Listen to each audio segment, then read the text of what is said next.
Hello po, Andrew Chua po ng High Pressure Game Farm. Meron po dito tayong isang kaibigan na nagtatanong po ng pwedeng pamalit doon sa B-complex. Sabi po niya, ayaw po na mag-inject ng B-complex sa manok. Napapansin ko po kasi na-stress. Ano po magandang pamalit? Tableta na may B-complex.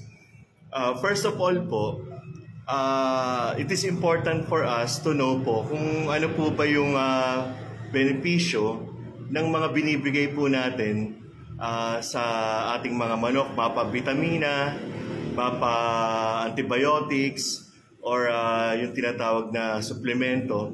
Napaka-importante po na malaman po natin kung ano po yung mga benepisyo nila. At ang pinakamagandang malaman at importante sa lahat, kung ano yung ikakasama ng mga pwede nating mga binibigay natin sa kanila.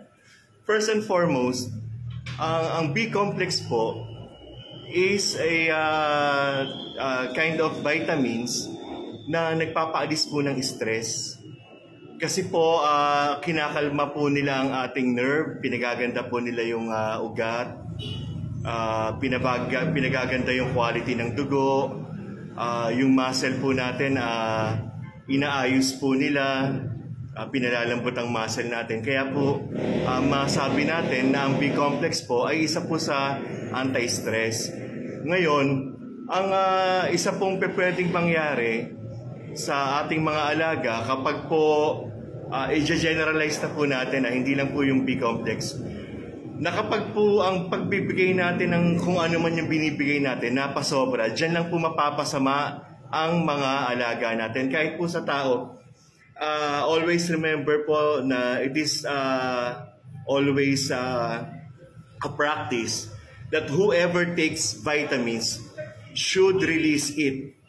Paano? Kailangan po mag-exercise tayo. Kaya po ang B-complex, binibigay lang po yan ng madami o ng mataas ang CC pag po under training. Meaning to say, pag po yung conditioning period.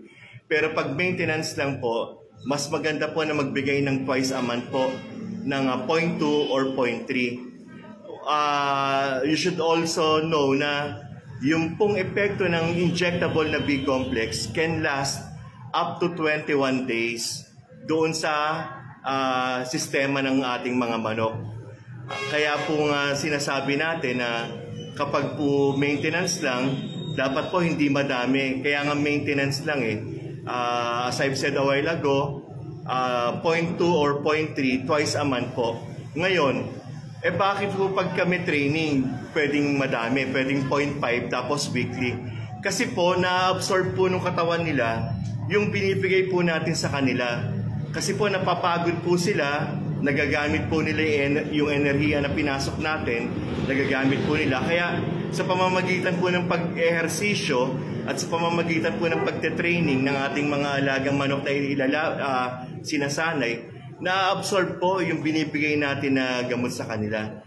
Kaya pwede po tayo magbigay talaga ng weekly under po pag-conditioning period or pag-training po. I hope na nalinawan po kayo, no? Ito po si Andrew Chua ng High Pressure Game Farm.